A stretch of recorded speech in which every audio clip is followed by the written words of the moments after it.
ഞാൻ മെന്റലിസ്റ്റ് കണ്ണൂസ്. നിങ്ങൾ രണ്ടുപേരും പോകാൻ വേണ്ടി ഇരിക്കണോ? അതെ. ഇതാരാ, മോളാണോ? അല്ല, ഇതെന്റെ അച്ഛൻ. ആന്റി ഭയങ്കര ടെററാണല്ലേ. അതമ്മ ചില സമയങ്ങളിൽ അങ്ങനെ. നീ കിണരിക്കാതെ കാര്യം പറയടാ. ആന്റി, സത്യത്തിൽ ഞാൻ ഒരു മെന്റലിസ്റ്റ് ആണ്. മെന്റലിസ്റ്റ്? നിങ്ങളൊരു ഉറക്കമില്ലാത്തൊരു ഉറക്കുന്ന അത് ഉറക്കുള്ളൂ, അതല്ല. ആന്റിക്ക് എന്തെങ്കിലും കാണണമെങ്കിൽ ഞാൻ കാണിച്ചു തരാം. ഇവിടെ നിന്നാലും കളിച്ചു നിന്റെ കാരണം അടിച്ചു പൊട്ടിക്കും ഞാൻ. അതല്ല, ആന്റിയെ വിട്ട് പോയവരോ അല്ലെങ്കിൽ മരിച്ചവരോ ആരെങ്കിലും കാണണമെങ്കിൽ ഞാൻ കാണിച്ചു തരാം. തന്നെ അമ്മ അങ്ങനെയാണെങ്കിൽ നമ്മൾ മരിച്ചു അച്ചാച്ചനെ കാണിച്ചു തരാൻ പറയാമ്മ. അയാളെയൊക്കെ ആർക്കാണ്? എനിക്ക് ആ വെള്ളിയാഴ്ച തന്നെ അണ്ണാച്ചി മുത്തുവിനെ കണ്ടേ കൊള്ളായിരുന്നു. ആന്റി എന്റെ കയ്യിലോട്ട് നോക്കണം. എന്നിട്ട് ഞാൻ സ്ലീപ്പ് എന്ന് പറയുമ്പോ ആന്റി ഉറങ്ങും. പിന്നെ ആന്റിയുടെ മുമ്പ് നിൽക്കുന്ന ആരെന്നറിയാമോ? മുത്തു അണ്ണായി. അമ്മ അമ്മ എന്തു മക്കളെ? അതാരെന്ന് കണ്ടോ? എന്റെ മുത്തു അണ്ണ.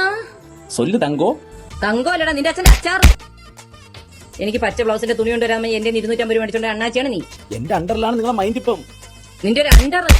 ഇന്നേ അമ്മ നിങ്ങൾ എന്തിനമ്മ കണ്ണൂസിനെ അടിച്ചിട്ടത്? മക്കളുടെ നില്ലേ, അമ്മ പോയി വക്കീലിനെ വിളിച്ചോണ്ട് വരാം.